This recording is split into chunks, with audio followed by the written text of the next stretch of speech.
statistically, about 800,000 to 1 million people every year die to suicide. Maybe further, in Kenya, in June, the DCI released a report, and the report said that about 486 people had died as at June. I know by now the number is probably triple, and we know during this COVID-19 period there have been so many cases about people dying, killing themselves, and even the youngest person to die was actually 9 years old. That's very worrying, and it's something that we should really think about and concern us about. Yeah. So, and today we are here in studio to really try and delve into the matter and know what is World Suicide Day. How can we be able to plug in? How can we be able to be of support to the people who are suffering around us? And we want to know what causes suicide and all that. So stick around so that you can be able to learn more and to engage. And I'm really excited that we have mental health experts with me in studio today who will help us in understanding this matter. So I'm very excited to present to you Rachael Anyona and Jane. They'll be able to tell us what it is they do. So welcome to the show, Rachael. Thank you. Say hi to the viewers and what you do. Hello viewers, my name is Rachael Anyona. I am a counseling psychologist based in Nakuru. I have a heart interest for the community people, and I am a supervisor in matters counseling, and suicide of late has been quite a concern that it's tickling my direction of profession, and that's why I thought we really need to have these conversations. It has been a taboo topic. Yeah. Many people are scared to talk about it. Yeah. The religious people, the culture, and all people in our communities really fear talking about suicide. But again, we have to take the bull. We have no choice. Yeah, we really have to take the bull by the horns. Yes. Yeah, we'll get deeper into that. And on my left is Jane. So you can say your names once again and then talk to us about what you do. Okay, thank you, Cynthia. My name is Jane Ibiri. I am a psychologist based in Nakuru, specifically a community psychologist. And today being the World Suicide Prevention Day, it's a matter of interest for me. The things that affect community and mental health is something I'm passionate about. So today is very important, even as we continue to engage, as we see on how we can prevent and also be of help to those around us. Yes. So welcome. I think we'll dive right into the topic, and I like that we call it Suicide Prevention Day. Yes. Because then that means it's something that can actually be prevented before it happens. Yes. Because all the time we sit around and talk about, we have so many statistics, we have so many people are dying, we have a 9-year-old dying, and we ask ourselves questions. So I'm glad that when we say Prevention Day, that it means it's something that you can actually avoid. So maybe you make the viewers understand, why is this day very important to be marked that worldwide this is 10 September has to be World Suicide Day? Why is it important? Well, it is extremely important because suicide is a disease like any other, and apparently suicide is 100% preventable. It is something that we can help out. The only thing you need to do is to speak out. Just express how you feel, exactly what you feel, and how you want to be helped. And again, when you are asking for support, you mean it, and it doesn't matter how people will look at you. Maybe you ask someone and they'll be telling you you're looking for attention, or you are not doing the right thing, or they just want to bully you. It is alright. You don't have to stop it there. Move to the next person and to the next person until you get the help that you deserve. And that's why it is really, really important that we promulgate this day. Yeah, and I don't know, maybe statistically, I know I mentioned some figures, and it's quite really concerning. So what is there like a root cause, something that you can really pinpoint and say this is what causes suicide, and is there like a general cause for everyone, or it could be different for different persons? Jean? Okay, there's no blueprint really, so different things lead to suicide. Yeah. But everything or most signs or things that lead to depression eventually lead to suicide. Okay. So it's different for everyone. We also have different resilience levels depending on socialization and how we've been brought up, the things around us, our environments. So they are different depending with every person. Yeah. But mostly it's the end. Yeah. When a person is really considering suicide, they Yeah. have that is the last resort Yeah. in their opinion and from where they stand. Yeah. Yes. Yeah. So you mentioned there are signs or things that will lead us there. So I don't know, for people probably who live, who are with persons or people who are probably contemplating suicide. So how can we come to the rescue, or how would they be able to tell that this person is suffering and they might be able to commit suicide? So are there signs that we can be able to actually pinpoint and maybe get them help? Yes, there are many signs. Yeah. I don't think I'm able to give an exhaustive list. Yeah. But some of the common things is isolation. Yeah. So maybe a person was a people person, Yeah. but you see they are starting to be isolated. They want to be alone most of the times. Then there is suicidal thoughts. Yeah. And most people speak it out, and they Yeah. can tell you, I feel like I have come to the end, and I want to end my life. And unfortunately, we don't take them seriously most times. Yeah. Yeah, there is also using harmful behaviors, like cutting themselves, harming, self-harm. Yeah. There's also substance use Yeah. intended to self-harm.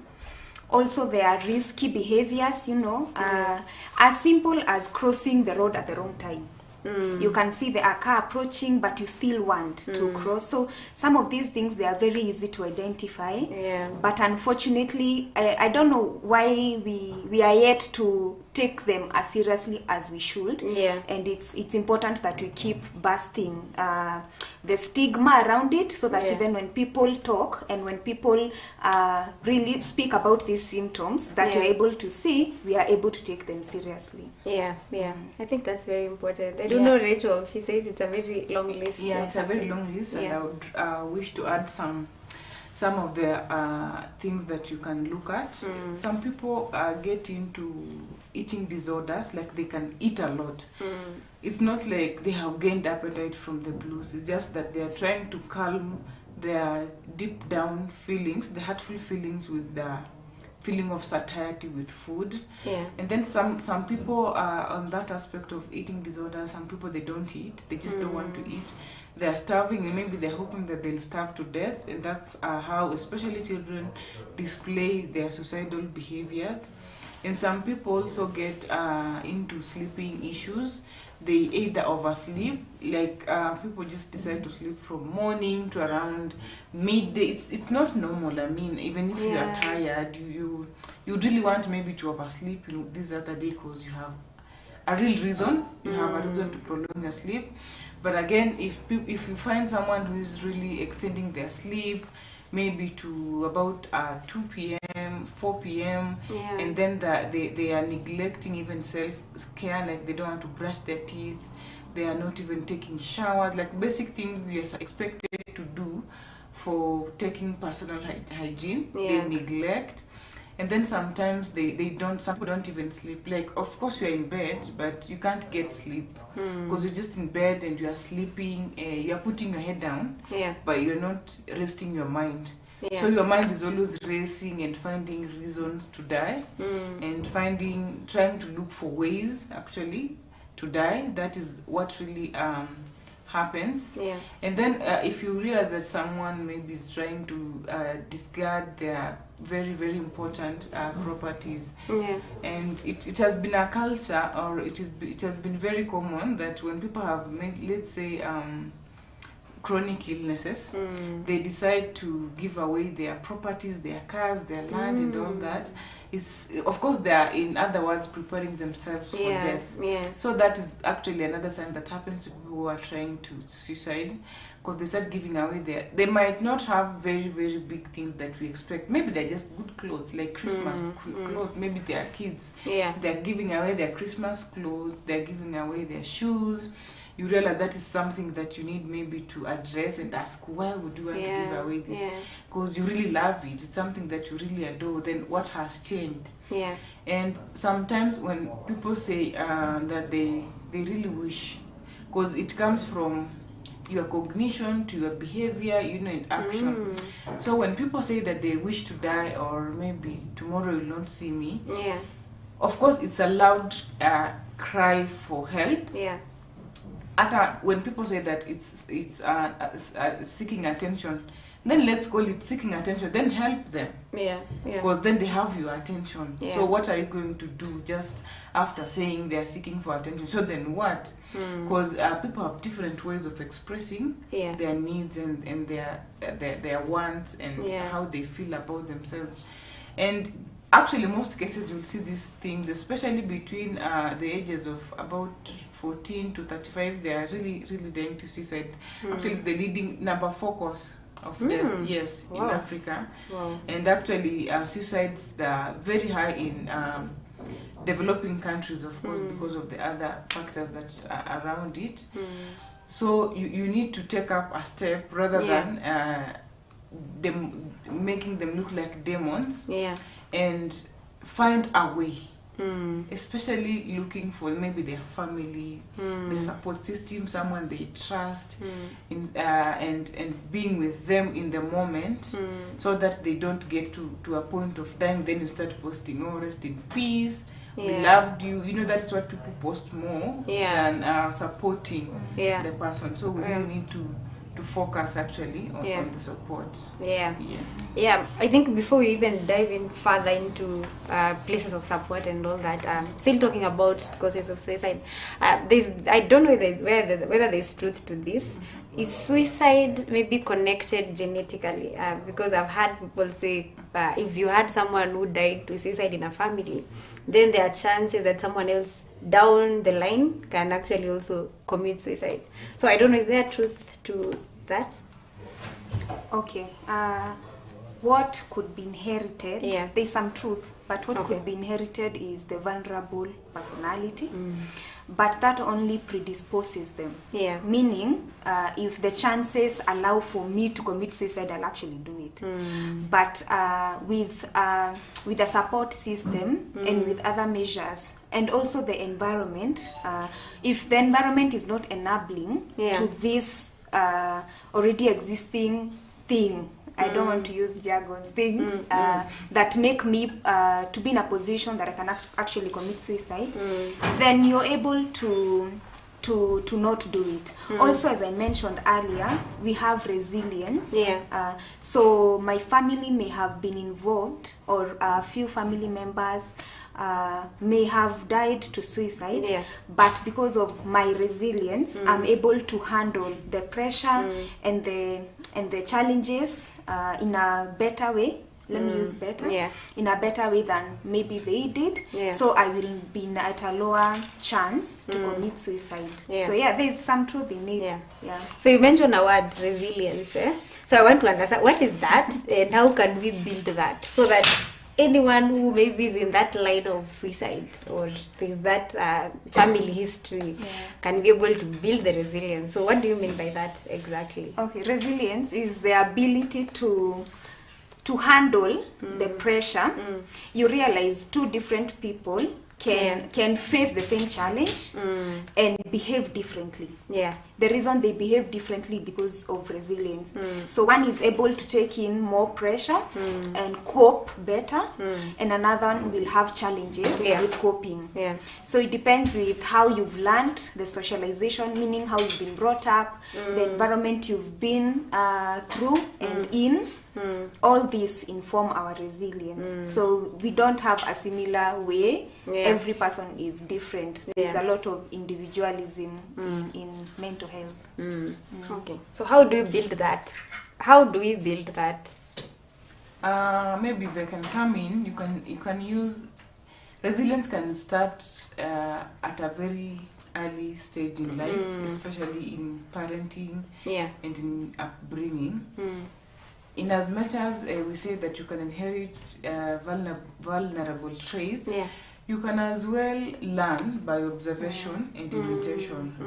Because you find that maybe a sibling died to suicide, and this other sibling feels like maybe my brother is doing well, and that's even how we say suicide can be contagious. Because people get to learn to socialize with suicide from other people, their friends, people they relate with very closely. And that can be a way that people learn how to do these things, or start getting the interest in doing such an act even in life. But again, it is very important as a parent, when you're parenting your children, try help them build their resilience, like having shock absorbers in life. You are not going to give your children everything they want. Try to give them needs and try to make them feel feel as comfortable as possible, but not exaggerate anything. Like, of course, the 21st century parenting, we have this rule that I want my children to have the best life that I never had. That's not a very good slogan, because that's how we're ending up with children getting suicide, because we've told them maybe to do dishes, or you've not given them the money to go out and have fun that they wanted to. Maybe you're not able to, or you don't see the need. But if you are not able to manage that at an early stage in life, then you cannot start doing it at teenage. Of course, you need to do behavior change at early age. That is more effective, more sustainable than when people have, or children have at least grown to that age that now they can make decisions. Because at this point, if it's a teenager, then you can realize that maybe someone can start thinking of even killing their parents so that they get out of the way. And then we now bring in the aspect of being homicidal, like suicide and homicide, they work together actually. Because anyone who is suicidal, or who has suicidal feelings, or who is able to do that, is also very capable of killing the other person.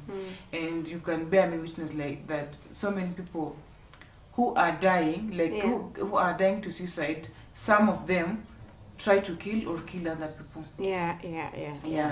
So you need to help our children grow up in environments that are enabling, in giving them life skills.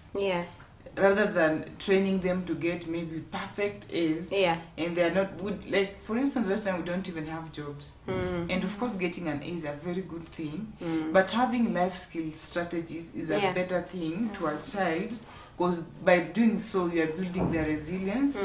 You are also managing their expectations. Like, sometimes they ask you, maybe, mommy, I want a new clothes, I want a new toy. And you just tell them no, and not now, so that they learn how to wait. They learn also to understand that you don't have what they want all the time. And then they also learn how to cope with frustrations. You know, as you were saying that, I was just reflecting on how we've been brought up in such a way that our parents emphasize on one thing, so when we fall along the way and don't really live up to those expectations, really you feel like you're doomed or your life is over. The emphasis you're talking about life skills, I think for me that is really key. Just people really learning how to cope with life, because life throws a lot at us, and sometimes we really don't know because we've never been exposed, or we've never really learned how to maneuver our ways around that. So I think maybe the next thing that I want to come into is by maybe in terms of gender, because I know this is also a conversation that has been going on in terms of more men dying to suicide. So I don't know, is that something that is actually maybe has a cause? Like, why do we have more men dying to suicide as compared to women? Yes, that's true. More men, unfortunately, die to suicide than women, according to statistics. And I think one way that we may not know it's a coping skill is speaking out. So you'll find many women in shamas, in groups, in the VGGs and neighborhoods. They talk, they speak out. This is stressing me, my children don't have this, I don't know where I'll get school fees. They are debriefing, they are letting out the stress, so they won't repress it. Anything that is repressed will come out eventually. So when my colleague Rachel mentioned on how we bring children up, and boys are taught to not cry. Usilie, like you've been beaten or you've fallen. Kijana ali, Amanda's not. Yeah. Unfortunately, that goes into their conscience, and they grow up learning so. Yeah. So even as they grow up to be men, they don't speak out, meaning they'll repress their feelings and eventually burst out, Yeah. And one of the way and the things that they'll do when they burst out is maybe be violent to others or to themselves, and to themselves may include suicide. Yeah. So we'll continue with that conversation. We're yet to hear Rachel's thoughts on that. So don't go too far. See you after the break.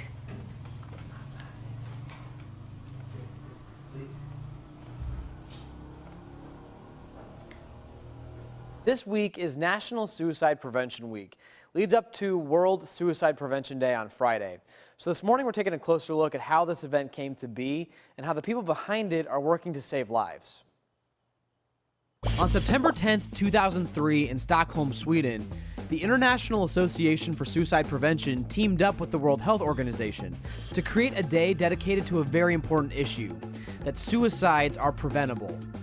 They say the goal is to shine light on the problem around the world in hopes of reaching people who are struggling before it's too late.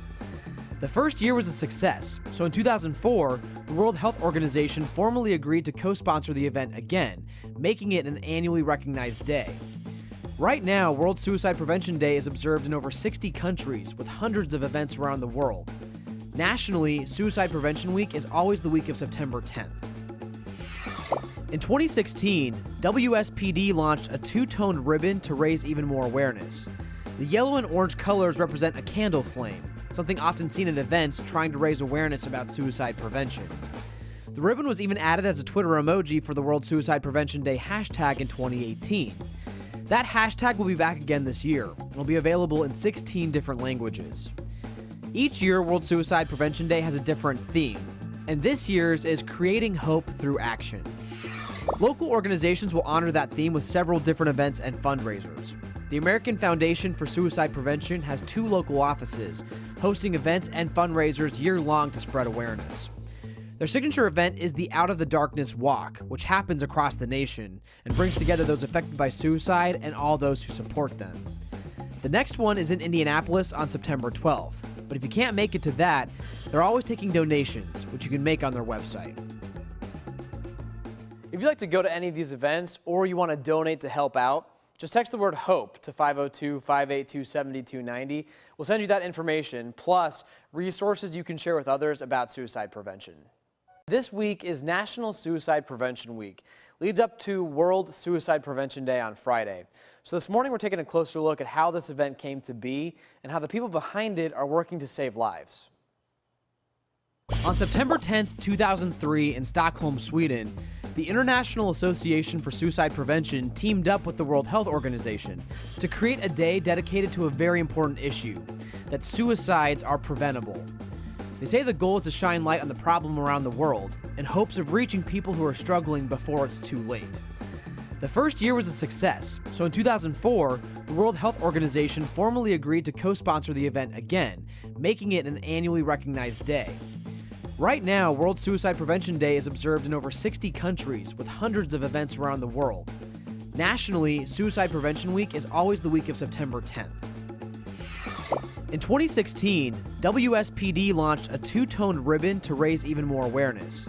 The yellow and orange colors represent a candle flame, something often seen at events trying to raise awareness about suicide prevention. The ribbon was even added as a Twitter emoji for the World Suicide Prevention Day hashtag in 2018. That hashtag will be back again this year and will be available in 16 different languages.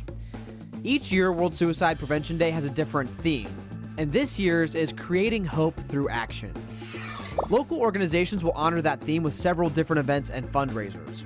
The American Foundation for Suicide Prevention has 2 local offices, hosting events and fundraisers year-long to spread awareness. Their signature event is the Out of the Darkness Walk, which happens across the nation and brings together those affected by suicide and all those who support them. The next one is in Indianapolis on September 12th, but if you can't make it to that, they're always taking donations, which you can make on their website. If you'd like to go to any of these events or you want to donate to help out, Just text the word HOPE to 502-582-7290. We'll send you that information, plus resources you can share with others about suicide prevention. This week is National Suicide Prevention Week.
And we are back.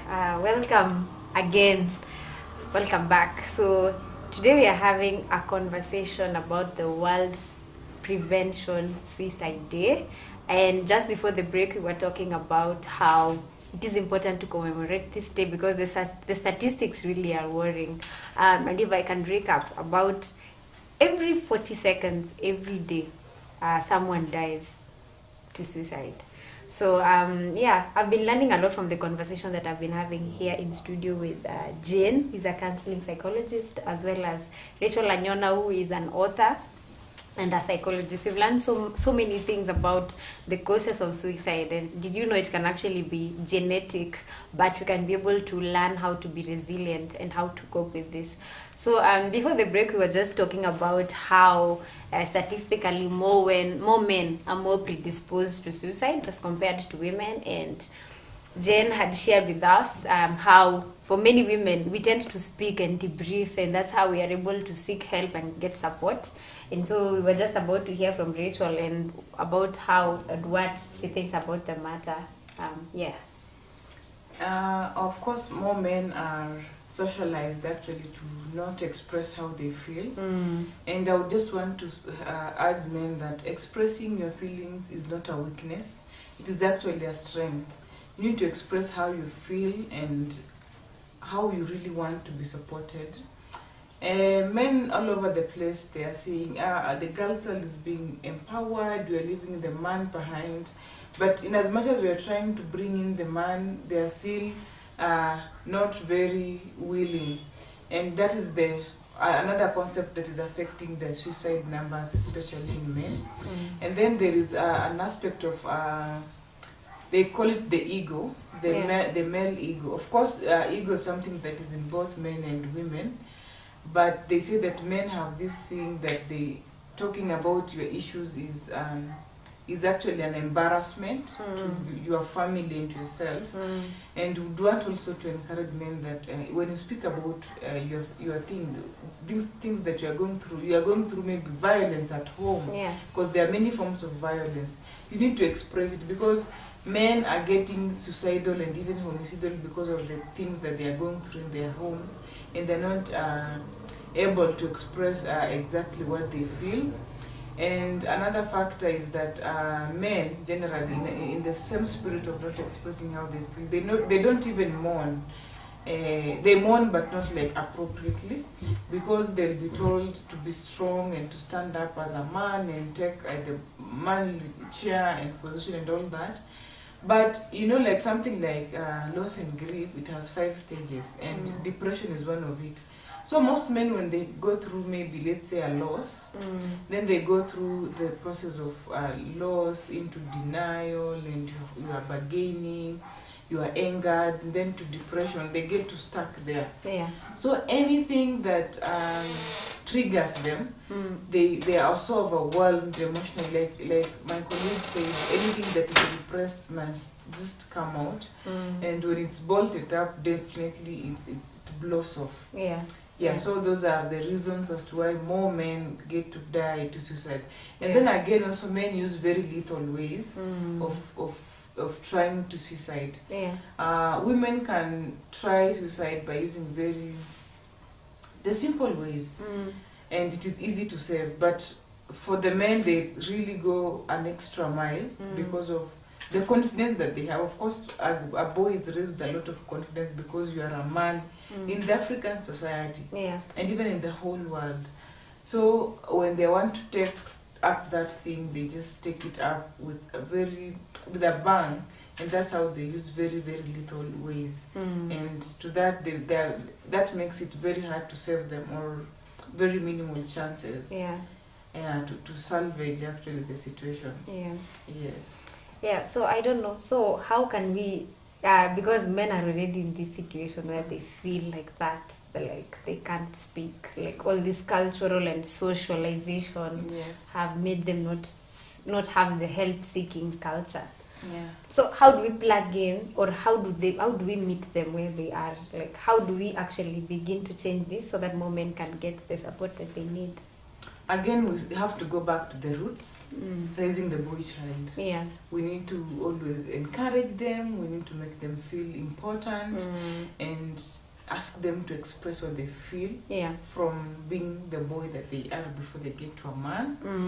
And also we need to fast track these campaigns and awareness about mental health, about men, and even use the men in the platform to reach out.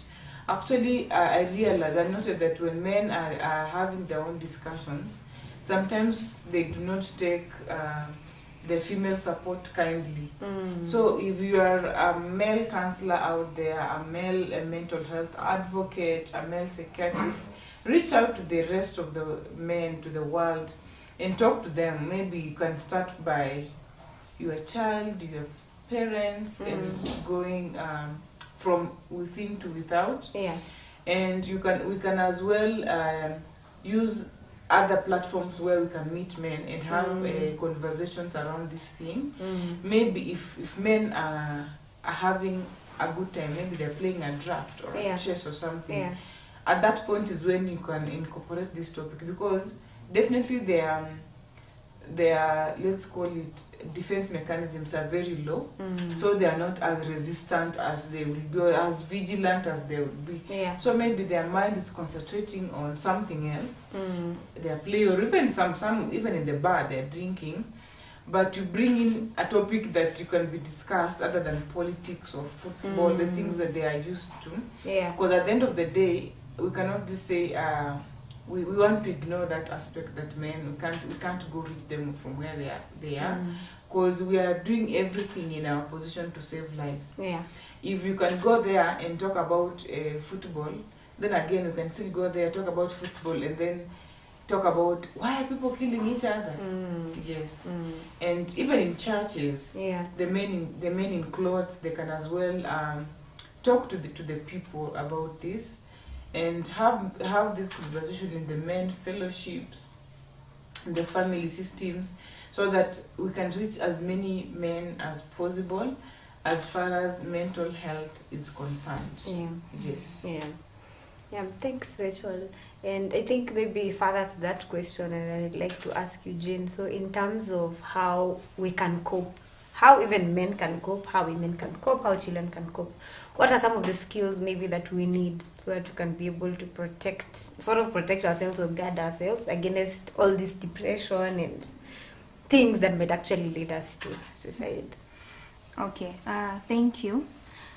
I think one way we can do that even ourselves is to lower expectations. We have talked about being always the A student at all times, in your work, in your family, in church, for those who go to church, or in anywhere you want to always be the best. Unfortunately, life is not like that, and we need to be realistic also, and to give room to learning, and knowing when you fall you can rise up again and try again. We also need to have more conversations, and allow people to speak out. There is a lot of stigma around suicide, so we need to keep also speaking out, and allowing for safe space. Safe space is where I can come to you and talk to you, and you listen to me, not with the intention of responding, but of understanding me, and just listening. Sometimes I just need an ear. So when someone comes to you, just listen. You don't always have to offer a solution. Just listen, be there, and allow them express themselves, especially the men who are already having a challenge speaking out. You've talked about stigma, and something that I've had a moment of reflection. I think something that is usually said, I don't know how even maybe the institutions that we have in place, how they reinforce the stigma. Because a particular case that I know, I had a friend who, the father died of suicide, and then we had the religious leader of their church refusing to come and lead the service, because apparently in the church that is seen, or it's not allowed. So do you think such things reinforce the stigma and feed into and fuel that, so that we don't want to talk about suicide, we don't want to address the issue? Yes, absolutely. In fact, stigma and discrimination on matters suicide is one fueling factor on matters suicide and how we can actually respond to it. It is actually very common because, of course, they say when you, biblically, when you die to suicide, of course, that is sin and you're not supposed to go to heaven. So people definitely, they keep off. Yeah. There are people who don't even marry from families that have had people dying to suicide. What? Yes, because you don't want to bring that omen in your family. Wow. And there are cultures, like my culture, I come from Kakamega, and if you die to suicide, you'll be beaten before you are buried. You'll be buried at night, yes. Okay, this should not be funny. Yes, you'll be beaten, like you are dead. A dead body is beaten. A dead body is beaten. They are buried at night. Then if they were taken to mortuary, maybe they'll not use the main gate to get you to the home yard. So there are so many other factors that are around surrounding stigma that affect. So when you hear that someone, your friend or relative is died to suicide, you don't even want to tell people. You don't want even to associate with it because you don't want to feel the shame that's coming about it. And again, also on that note, something else, there is this, in the Kenyan constitution actually, when you try suicide, you can be jailed, and the term is 2 years. So many people who sure. So if there are so many people who even try to look for help, like maybe you tried suicide and then you realize, okay, I didn't do the right thing. I want to retrace my steps and see where I can get support. But then you remember, after all, I'm going to be taken to jail for 2 years. Yeah. So then what do? Just try and find maybe a more lethal way to die, because who wants to be in jail anyway? Yeah. So you'd say, I would rather die than go to jail for 2 years for trying to die. Yeah, that's really sad that the law actually criminalizes you for a disease. Imagine. Yeah. It's like you're being criminalized for having malaria or for suffering from any other disease like diabetes. Yeah. Yet you need help, you need support through this. So I just want to tell people that having stigma, discriminating people that are going through a situation, it's not actually a very good thing. Yeah. And we need to find better ways and how to embrace these people instead, rather than making them feel so little and making them feel like they're not important. Because in that regard, just encouraging them to get into depression, and of course depression, then suicidal ideations, then that's how we are losing many people in the long run. Yeah. So we've talked about how individuals we can be able to cope, but now the conversation. So I just got a signal that we need to go for break. So don't go too far. I will continue the conversation after the break.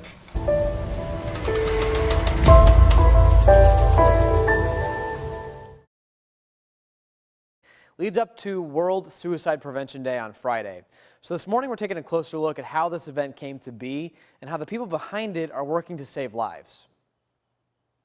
On September 10th, 2003 in Stockholm, Sweden, the International Association for Suicide Prevention teamed up with the World Health Organization to create a day dedicated to a very important issue, that suicides are preventable.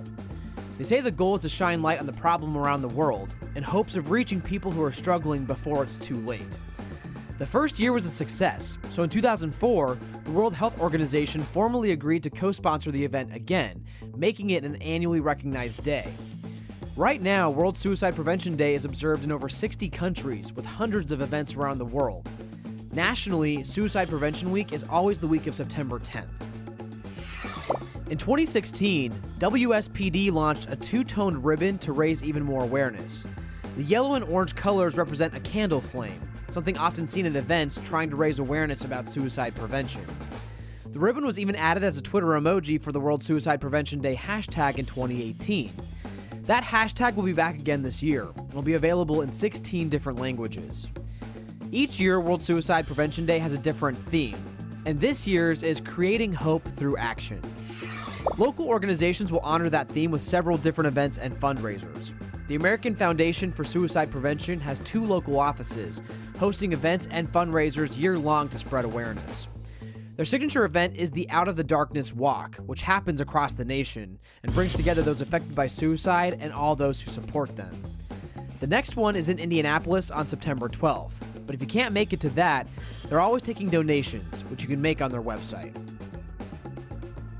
If you'd like to go to any of these events or you want to donate to help out, just text the word HOPE to 502-582-7290.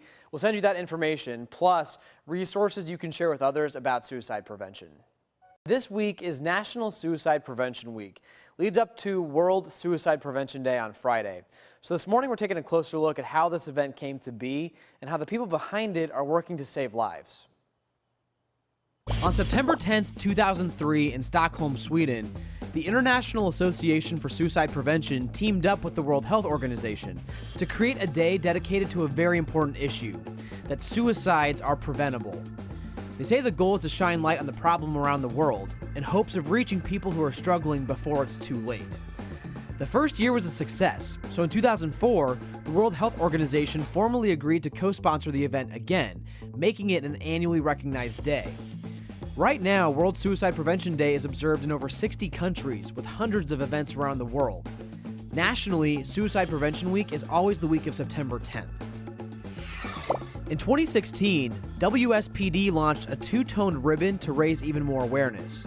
The yellow and orange colors represent a candle flame, something often seen at events trying to raise awareness about suicide prevention.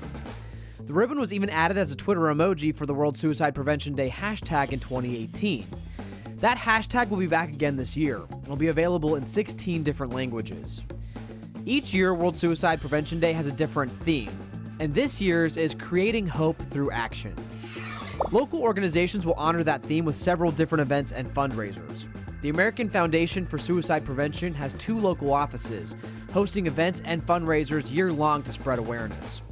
Their signature event is the Out of the Darkness Walk, which happens across the nation and brings together those affected by suicide and all those who support them. The next one is in Indianapolis on September 12th, but if you can't make it to that, they're always taking donations, which you can make on their website. If you'd like to go to any of these events or you want to donate to help out, just text the word HOPE to 502-582-7290. We'll send you that information, plus resources you can share with others about suicide prevention. This week,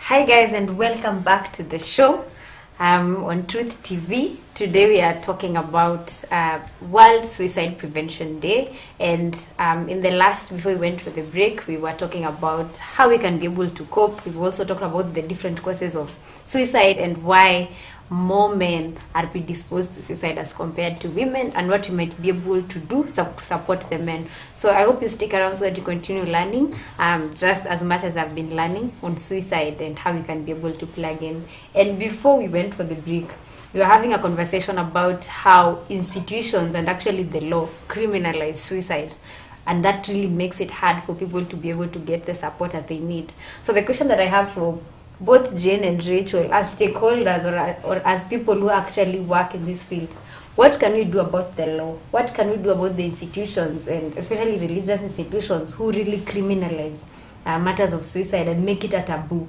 Because we know those are the gatekeepers and they really influence how we think and how we are able to seek help. So what can we do about that?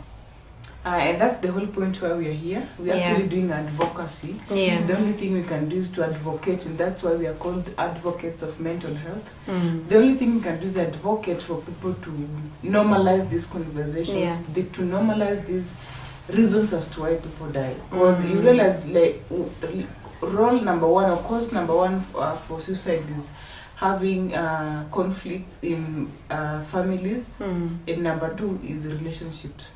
So you realize the family is the basic unit of the society, the community, which builds the church, which builds the community and has a very big stakeholder in the cultures that we have. And so we just want to address it at family level, so that when people are aware of their rights, of how they're supposed to handle this thing, is when they can also join us and join the hands in advocating for the rights of the people.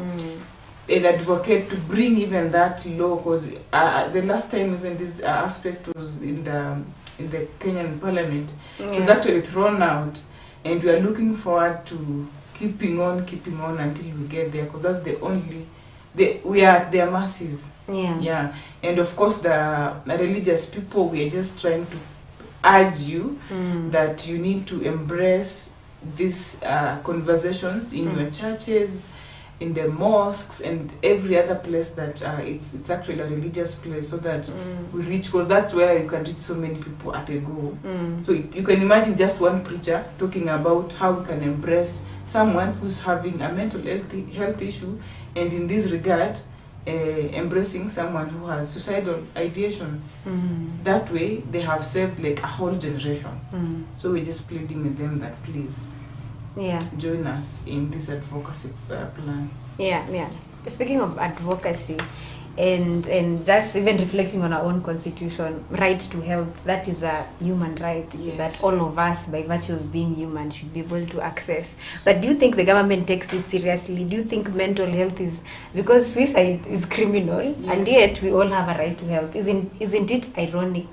Or do you feel like that those are some of the aspects of the law that actually clash? Do you think our government takes mental health serious? Of course it doesn't. And that's why the government of Kenya gives mental health a share of 1%. Wow. Yes, in the budget. Like for the previous year, they're getting 1%. You're wondering, it's reaching to how many people actually? If you are given like out of 10 billion or out of maybe 2 billion, you are given a 1% share. Wow. That's even not a drop. So mental health aspects have a bias, or they only focus on maybe individuals like ourselves, or maybe non-governmental organizations who are coming up, and churches actually. So the government really has a lot to do, especially in pulling up the stocks. And I am glad that actually this is taking shape, especially when COVID hit in and things were happening, and maybe it was a blessing in disguise. That's why even the government was seeing mental health as quite an issue, and the CS was talking about it. So let's see how it unfolds. 1%. Yes. That's really a drop in the ocean. Quite. So I don't know. Moving forward, because I know also time is quite running out. Do you think, how is us taking care of ourselves in terms of self-care, how is that related to issues of suicide? Like, do you think we can be deliberate in how we prioritize our self-care so that we don't get to that? We should be deliberate. It needs to be a personal effort.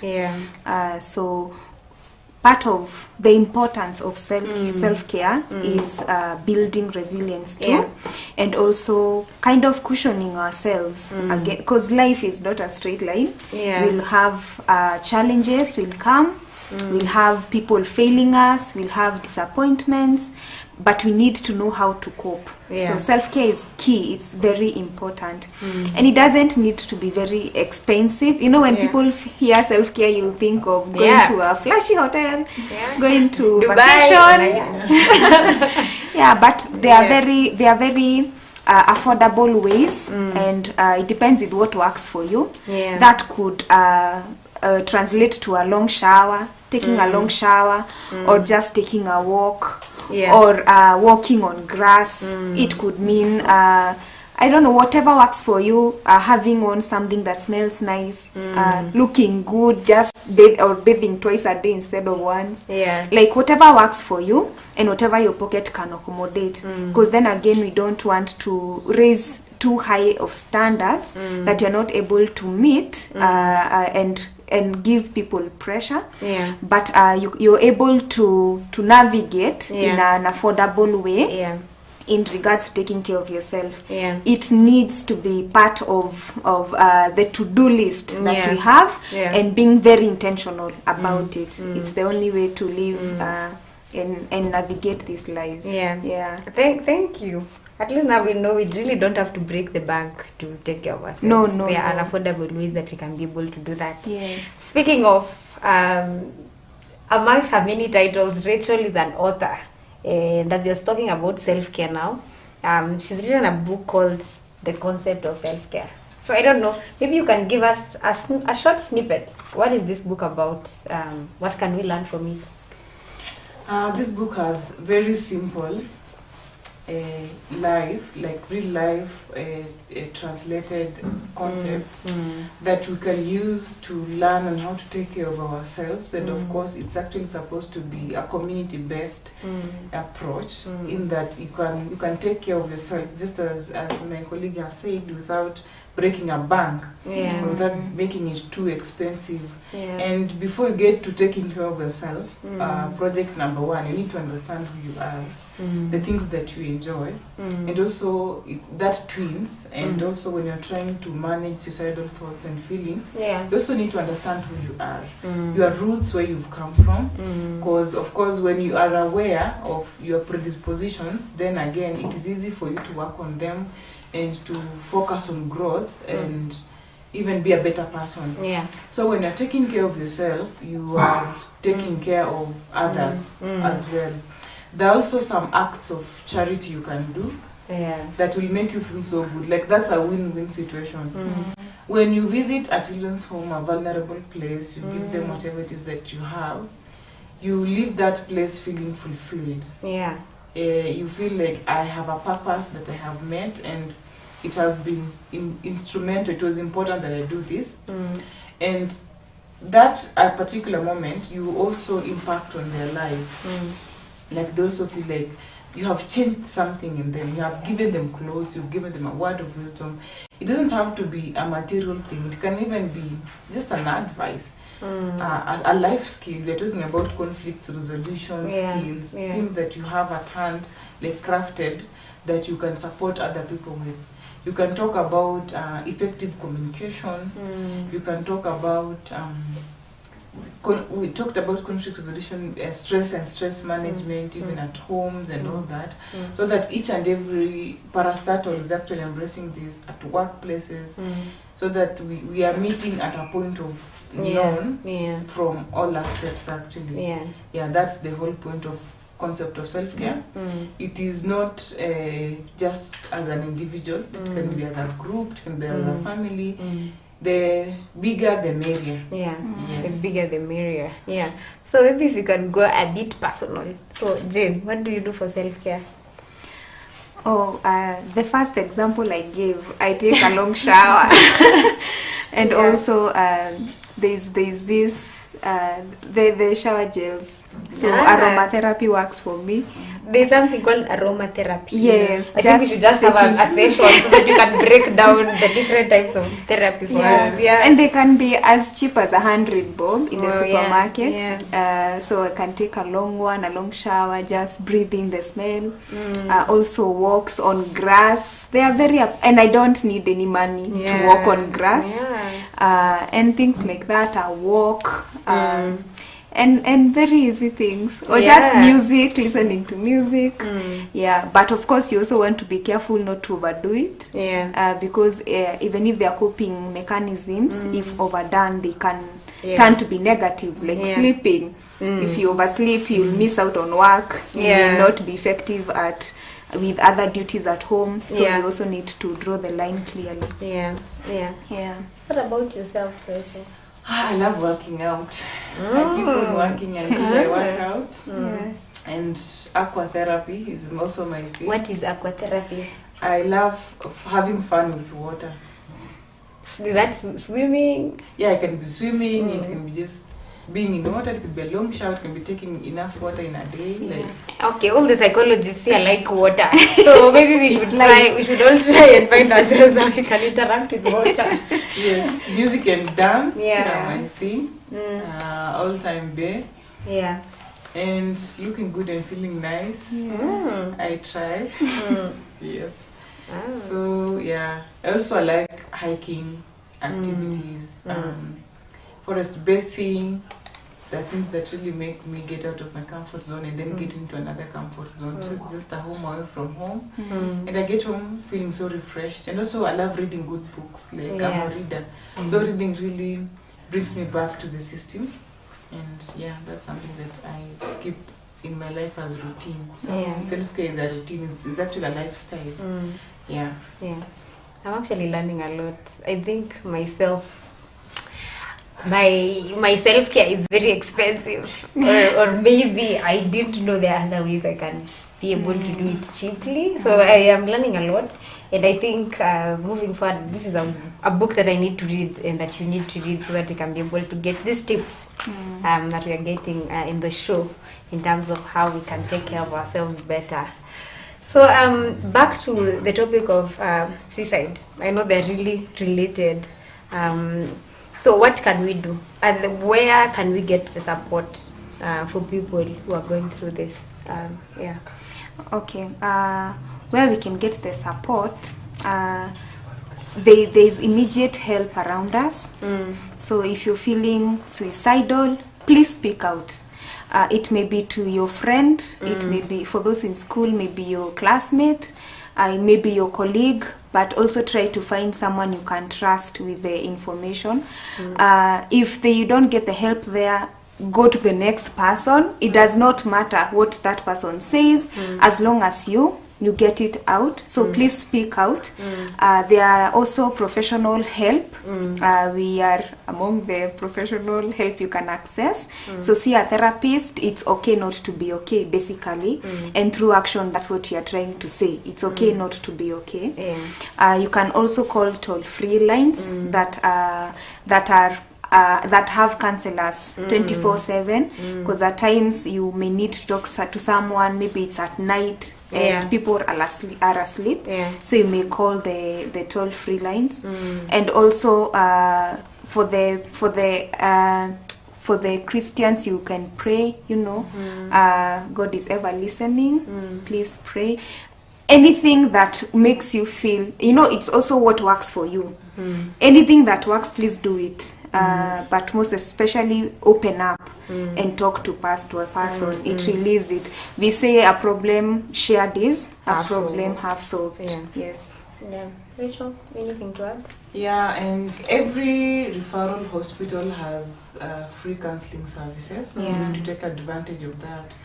Even Nakuru, can go to Nakuru PGH, you can go to Kakamega PGH, Kenyatta, like every other referral, not every other, like all the referral hospitals has psychosocial support services that you need to actually take advantage of. You can as well find, there are organizations that are funded and are taking people through therapy for free. So you also need to, it's as easy as getting to a Google and doing that.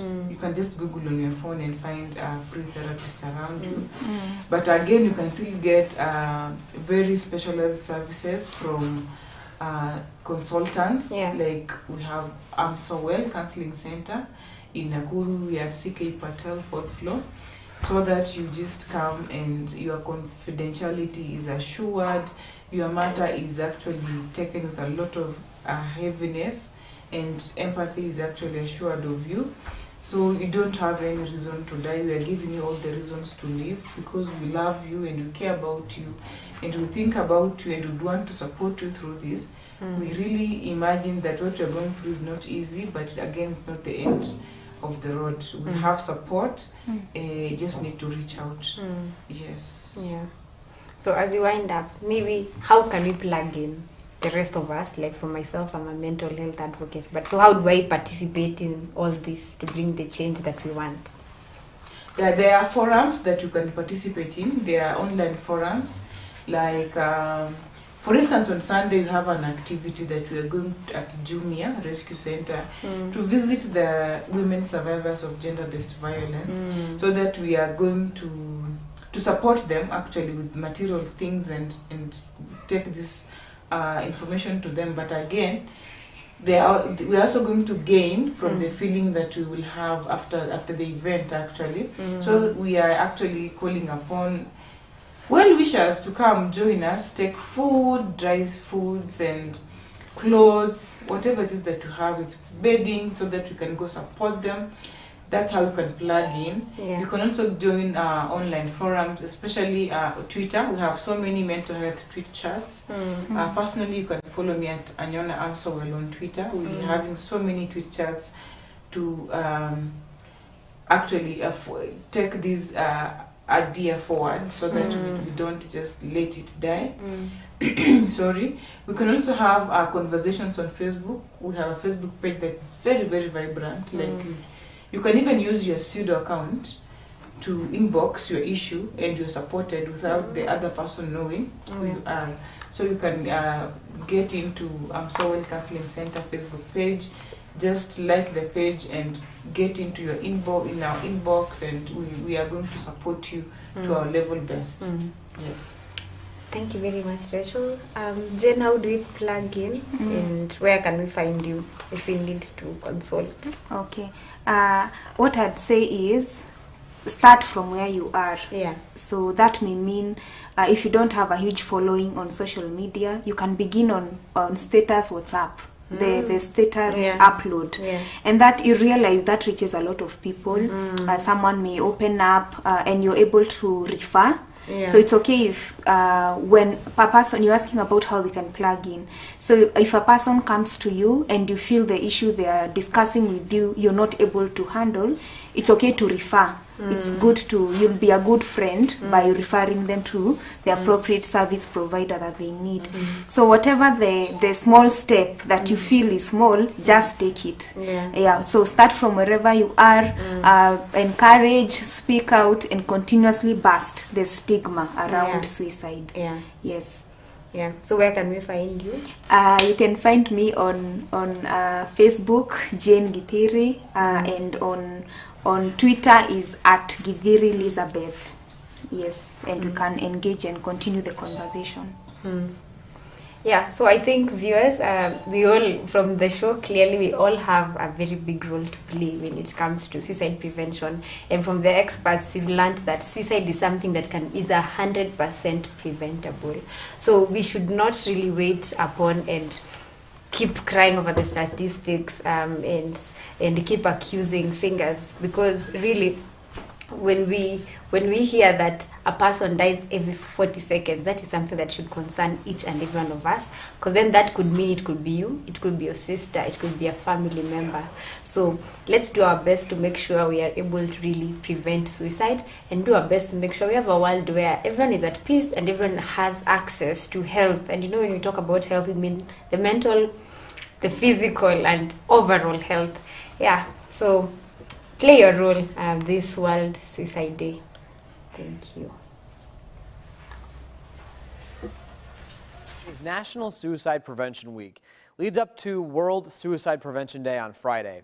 So this morning we're taking a closer look at how this event came to be and how the people behind it are working to save lives. On September 10th, 2003 in Stockholm, Sweden, the International Association for Suicide Prevention teamed up with the World Health Organization to create a day dedicated to a very important issue, that suicides are preventable. They say the goal is to shine light on the problem around the world in hopes of reaching people who are struggling before it's too late. The first year was a success, so in 2004, the World Health Organization formally agreed to co-sponsor the event again, making it an annually recognized day.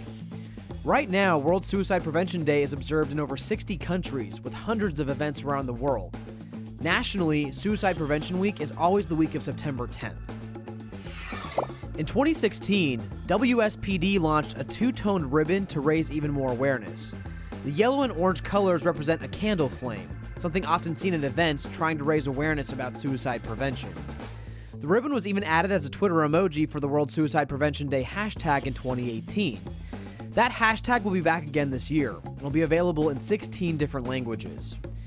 Each year, World Suicide Prevention Day has a different theme, and this year's is Creating Hope Through Action. Local organizations will honor that theme with several different events and fundraisers. The American Foundation for Suicide Prevention has 2 local offices, hosting events and fundraisers year-long to spread awareness. Their signature event is the Out of the Darkness Walk, which happens across the nation and brings together those affected by suicide and all those who support them. The next one is in Indianapolis on September 12th, but if you can't make it to that, they're always taking donations, which you can make on their website. If you'd like to go to any of these events or you want to donate to help out, just text the word HOPE to 502.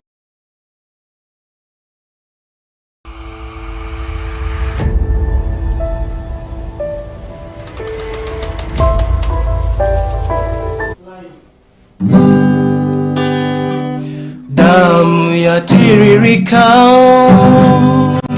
damu yatiririka, damu ya Kalvari, hata sasa yatiririka. Imba damu, damu yatiririka, damu yatiririka, damu ya Kalvari, hata sasa yatiririka. Damu yatiririka, damu yatiririka, damu ya Kalvari, hata sasa yatiririka. Praise the Lord, viewers. This is Brother Enoch. Thank you for watching Truth TV. Continue watching Truth TV. May the Lord bless you so much. Amen.